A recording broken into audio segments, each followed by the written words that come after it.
الحمدللہ والصلاة والسلام علی رسول اللہ۔ نماز میں بھولنے اور غلطی کرنے کا کیا حکم ہے؟ سوال کیا گیا ہے انسان کے ارادہ کے بغیر دوران نماز ذہن منتشر ہونے اور بھولنے کا حکم کیا ہے؟ الجواب بعون اللہ سبحانہ وتعالی۔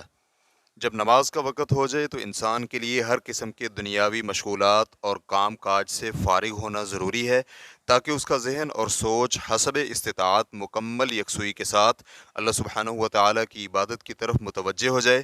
چنانچہ جب وہ طہارت کر کے نماز کے لیے کھڑا ہو تو نماز میں خشوع و خضوع کے ساتھ اللہ سبحانہ و تعالیٰ کی کتاب قرآن مجید کی قرات کرتے یا پھر سنتے ہوئے کھڑا ہو اور اس کے معانی پر غور و فکر اور تدبر کرے، اور نماز میں جو دعائیں اور اذکار پڑھ رہا ہے ان کے معانی کو سمجھے اور اپنے آپ کو شیطان اور اس کے وسوسوں کے سپرد مت کرے، بلکہ جب ایسا ہو تو اپنی نماز کی طرف متوجہ ہو اور اعوذ باللہ من الشیطان الرجیم پڑھے۔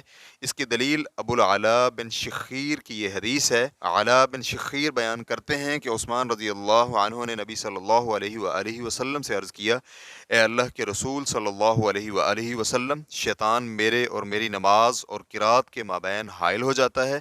تو رسول کریم صلی اللہ علیہ وآلہ وسلم نے فرمایا، یہ شیطان ہے جسے خنزب کہا جاتا ہے، جب تمہیں اس کا احساس ہو تو تم اس سے اللہ کی پناہ طلب کرو، یعنی اعوذ باللہ من الشیطان الرجیم پڑھو اور اپنی بائیں جانب 3 بار تھو تھو کرو۔ وہ کہتے ہیں کہ میں نے جب ایسا کیا تو اللہ تعالیٰ نے شیطان کو مجھ سے دور کر دیا۔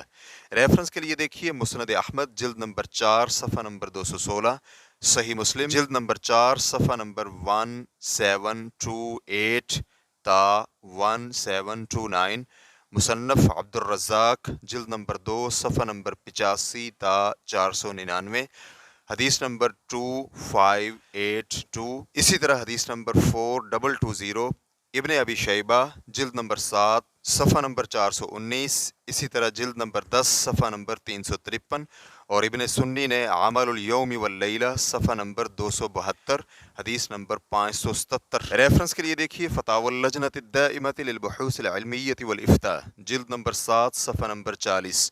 واللہ تعالی اعلم۔ اسلام کیو اے ریکارڈنگز مؤسسۃ الشیخ محمد صالح المنجد، المملکۃ العربیۃ السعودیہ، فتویٰ نمبر 8646۔ والسلام علیکم ورحمۃ اللہ وبرکاتہ۔